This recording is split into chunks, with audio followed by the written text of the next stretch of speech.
Hello viewers, আসসালামু আলাইকুম।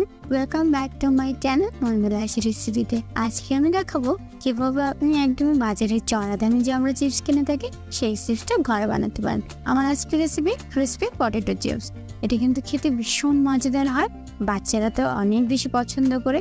আর কেউ যদি চায় বাজারের থেকে চড়া দামে না কিনে ঘরে এমন সুন্দরভাবে বানাতে, তাহলে কিন্তু অবশ্যই আমার রেসিপিটি ফলো করতে হবে। এটা আপনার বাচ্চা হোক বা বড় হোক, শখে কিন্তু খুব সুন্দরভাবে খেয়ে নিতে পারবে। তো এর জন্য আমি নিয়ে নিব প্রথমে দুটো আলু, আর এই আলু দুটোকে কিন্তু একটু সাইজ অনুসারে নিয়ে নিতে হবে, যেন খুব বেশি লম্বা না হয়ে যায় আবার খুব বেশি মোটাও না হয়ে যায়। চিপসের শেপটা যেন খুব ভালো আছে সেরকম দুটো আলু বাছাই করে নিতে হবে।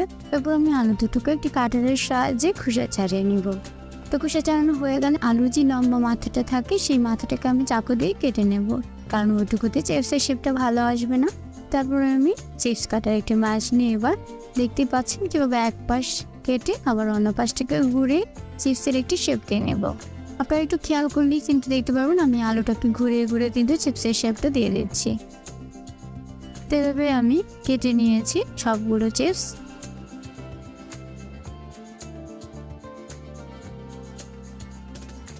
আমি আরো কতগুলো চিপস কেটে নিয়েছি। এরপর আমি এই আলুগুলোকে পানির মধ্যে দিয়ে খুব ভালোভাবে ধুয়ে নেব।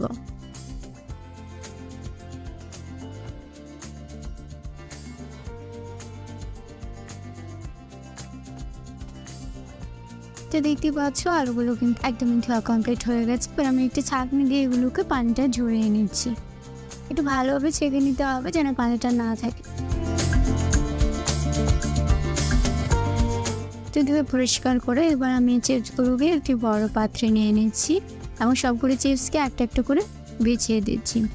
তো এগুলোকে কেউ চাইলে কিন্তু টিস্যু পেপার দিয়েও পানিটাকে মুছিয়ে নিতে পারে, আবার কেউ চাইলে ফ্যানের বাতাসেও শুকিয়ে নিতে পারে। তো আমি এগুলোকে এখন ফ্যানের বাতাসে পানিটাকে শুকিয়ে নেব। আর শুকানোর জন্য অবশ্যই চিপসগুলোকে কিন্তু একটু ফাঁকা অবস্থায় রেখে নিতে হবে, এতে করে তাড়াতাড়ি ফ্যানের বাতাসে শুকিয়ে যাবে।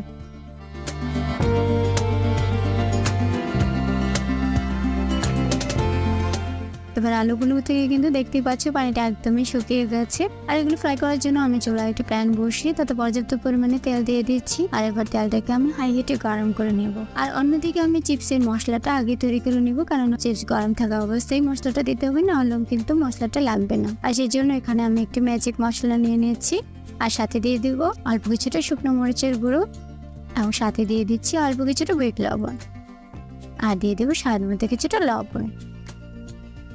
এবার আমি সবগুলোকে খুব ভালোভাবে মিক্স করে নেব। এগুলো কিন্তু খুব ভালোভাবে মিক্স করে নিলে চিপসের মশলাটা তৈরি হয়ে যাবে।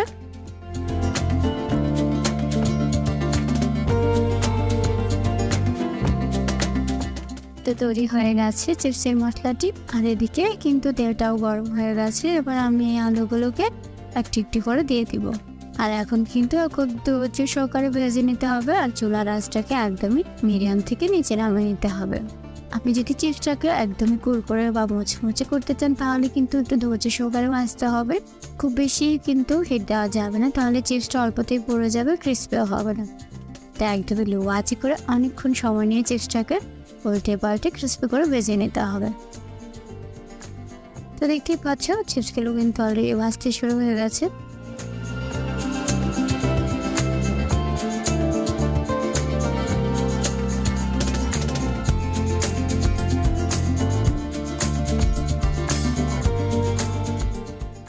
আমার একটা পাশ যখন হয়ে যাবে আমি কিন্তু অন্য পাশটাকে উল্টে সেমভাবে বেছে নেব।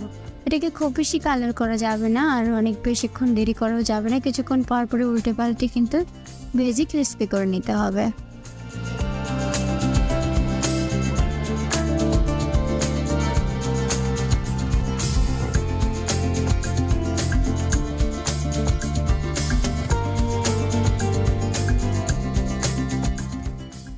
আর যখনই দেখবো আমরা হালকা দুপাশটা ব্রাউন কালার চলে আসবে, তখনই কিন্তু আমরা ছাঁকনি দিয়ে এগুলোকে তুলে নেব।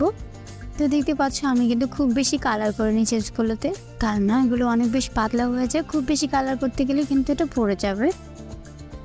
তাই আমি যখনই কিছুটা ব্রাউন কালার হবে এবং চিপসগুলো মনে হবে ক্রিস্পি হয়ে গেছে, তখনই কিন্তু এগুলোকে তুলে নিতে হবে।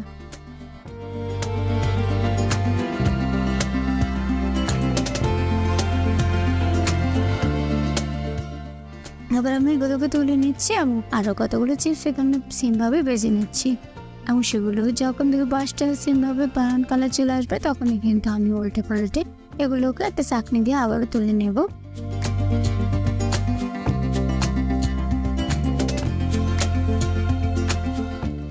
তো আমি এবার সার্ভ করে দেখিয়ে দিচ্ছি এই ক্রিস্পি পটেটো চিপসটা কতটা সুন্দর হয়েছে এবং কতটা ক্রিস্পি হয়েছে।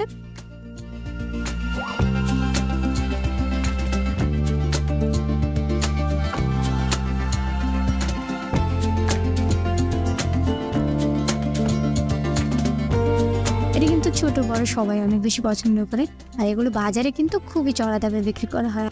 তাই কেউ যদি এই চড়া দামে এড়িয়ে ঘরে বসে এমন সুন্দরভাবে এই চিপসগুলো বানিয়ে নিতে পারে তাহলে কিন্তু বাজারের ঝামেলা একদমই পোহাতে হয় না।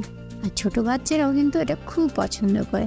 তা আপনি আপনার বাচ্চাকে বা বড়দের জন্য চাইলেই কিন্তু ঘরে বসে এমন সুন্দর একটি পটেটো চিপস বানিয়ে নিতে পারেন। আর যারা বাসায় বানাবে তারা কিন্তু অবশ্যই আমার কমেন্ট বক্সে জানাবে তোমাদের এই চিপসগুলো কেমন হয়েছে। আর যারা এতক্ষণ দিন আমার ভিডিও দেখেছেন তাদেরকে অনেক বেশি ধন্যবাদ। আমি চেষ্টা করবো আবার ইউনিক নতুন কোনো রেসিপি নিয়ে তোমাদের সামনে হাজির হতে। সে পর্যন্ত তোমরা অনেক বেশি ভালো থাকবে। আল্লাহ হাফেজ।